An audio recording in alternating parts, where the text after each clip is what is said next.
Bah oui, c'est magique, c'est fantastique. Mickey.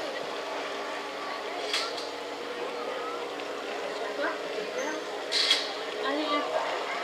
Il y a plus d'ensemble.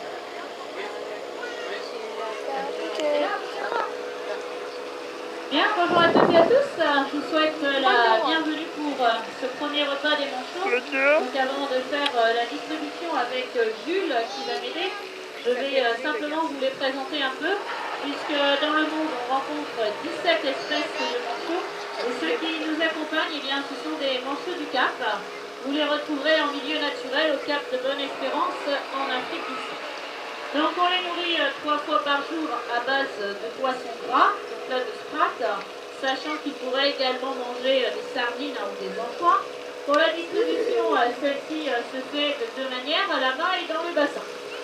Dans le bassin, par contre, malheureusement, ça reste assez limité à cause de la concurrence qui est là-haut, qui ne va pas rester là-haut. On a les goélands qui viennent. Donc on a 2 goélands marins, un goéland argenté. On va voir un peu comment ça va se passer.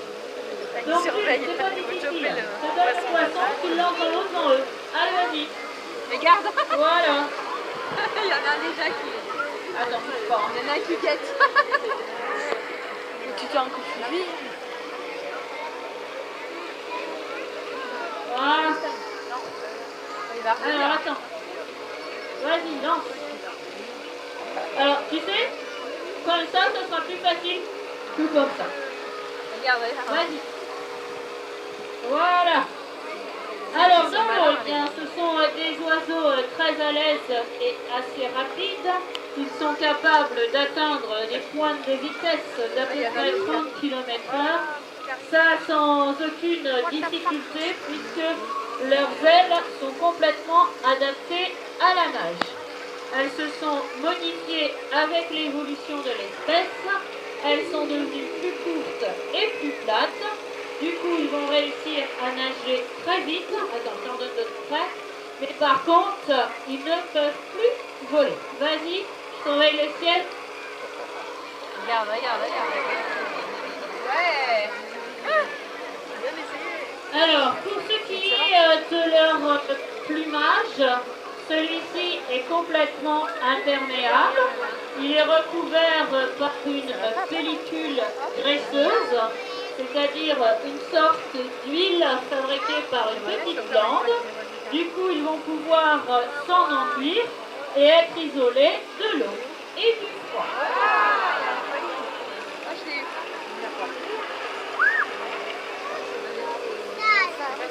Attends. Ah, bah, si tu vas plus vite que moi, Jules. J'ai pas eu le temps de regarder où il était.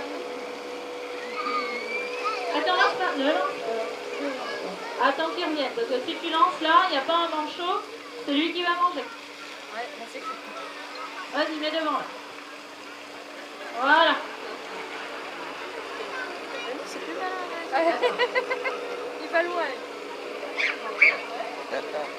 Ouais. Ah bah là, on met plus dans l'eau, c'est pas la peine. Oh, vous pouvez faire tout ce que vous voulez, hein. Si ça fait au moins 3-4 ans qu'il vient, donc j'en fiche, hein. Allez, dépêche-toi. Vas-y, mets là-bas.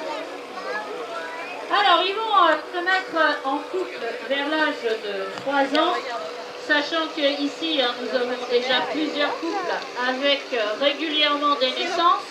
Il faut compter chez eux de 1 à 2 œufs par an et par couple, avec une couvaison qui dure 30 à 40 jours. Mâle, femelle se relayant pour pouvoir se nourrir et se baigner sans jamais laisser les œufs. Attends, tu jettes pas, tu le prends dans ta main, je te donne le signal. Vas-y. Ah bah dépêchez-vous de le manger là. Ouais, si vous commencez à le laisser traîner, ça va pas être perdu pour tout le monde. Alors pour le bébé, bah, celui-ci va faire à peu près 50 grammes.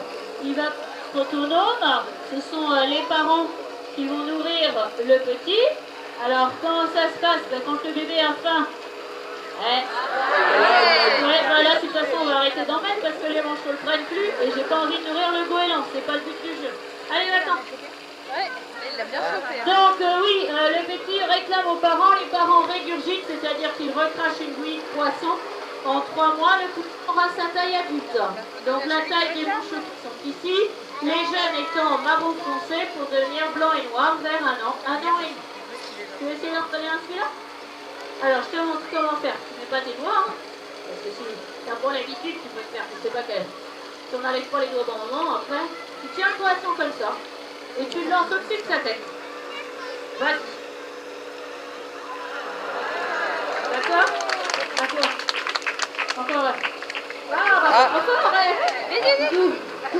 On recommence. C'est pas grave, c'est le métier qui rentre. Voilà. Alors, dernière chose, comment on fait la différence entre des pingouins et des manchots? Le pingouin, il vit en hémisphère nord, le manchot en hémisphère sud. Les pingouins sont plus petits, donc vous comptez à 30 à 40 cm pour la plus grande espèce de pingouin et 1 mètre, 1 mètre 20 les deux plus grandes espèces de manchots, les manchots empereurs et les manchots royaux. Et la dernière différence, un pingouin vole, un manchot ne vole pas. Ceci étant dit, on ne va pas trop insister, vous le voyez comme moi, là il y en a qui commencent à sortir, d'autres qui sont partis derrière, donc c'est qu'ils ont suffisamment mangé, sachant que, comme je vous disais, ils mangent 3 fois dans la journée, donc ils vont manger à 15h et à 17h ce soir. Donc vous inquiétez pas, s'il y en a qui n'ont pas mangé grand chose après, ils se rattrapent sur les autres repas, hein, c'est pas un problème. Alors pour continuer, derrière vous, vous avez l'île Vancouver et le lagon, la partie Canada et la partie tropicale. Dans l'autre sens, vous suivez la passerelle pour les requins d'Australie et les raies du Pacifique. Et vous pouvez applaudir Jules avant de partir. Ça va? Ouais. Allez, je te raccompagne.